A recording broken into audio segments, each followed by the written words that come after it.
Anong status na ho ba tayo sa impeachment process ngayon dyan po sa House of Representatives?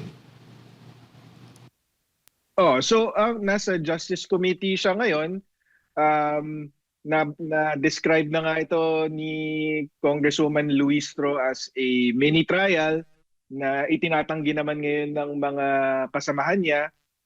Pero ang malinaw is kung ikukumpara to sa normal na kaso, parang itong preliminary investigation stage. So dito sa preliminary investigation stage, dapat sinusuri ng prosecutor or ng fiscal or in this case yung Committee on Justice kung may sapat nga na ebidensya at sapat ba yung mga aligasyon para makahanap ng probable cause. Ang ibig sabihin ng probable cause, meron nga bang mga krimen na commit at ang taong responsable ay yung isinasakdal or yung irereklamo kung merong sapat na ebidensya. So, kung yun ang susundin natin, dapat hindi sila ngayon nang naghahanap ng ebidensya. Dapat nabigay na ito ng mga complainant. Tapos susuriin nila kung sapat na ito. Hindi ito pwedeng fishing expedition na ngayon sila magsasabpina kung ano-anong klaseng dokumento na hindi naman nabanggit doon sa mga complaint para hanapan ng ebidensya yung mga alegasyon. Hindi ganon. Hindi tamang due process yon. Inaabuso nila yung proseso. Kaya tingin ko malakas yung petisyon sa Supreme Court. Baga malinaw, attorney, na dapat bago nila ito dininig, lahat ng mga ebidensya ay naisama na doon sa mga dokumentong inihain dyan sa House of Representatives bago sila maghanap ngayon. Dapat dinirekta na nga dapat yan sa Senado kung gustuin talaga nilang ilusot itong impeachment trial ni Vice President Sara.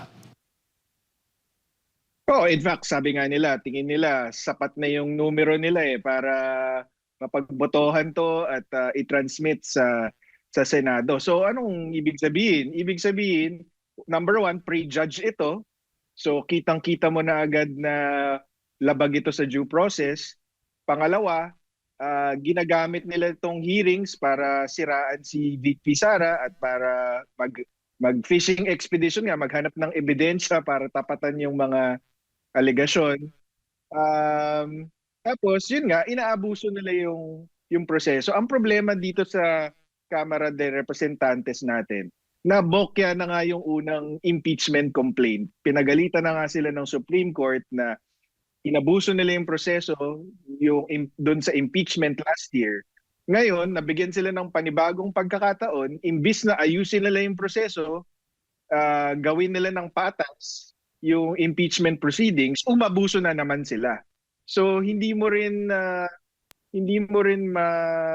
masasabihan itong kampo ni VP Sara, bakit kayo tumakbo na naman sa Supreme Court? Kasalanan nyo yan eh. Kung inayos nyo yung proseso, di sana hindi na kailangan tumakbo sa Supreme Court. Pero inabuso nyo yung proseso, iniyurakan nyo yung mga karapatan ni VP Sara. So alangan namang magpaapi yan, di ba? Karapatan niya pumunta sa Supreme Court. So gawa-gawa niyan, kasalanan niya ng House Justice Committee kung bakit merong petisyon sa Supreme Court.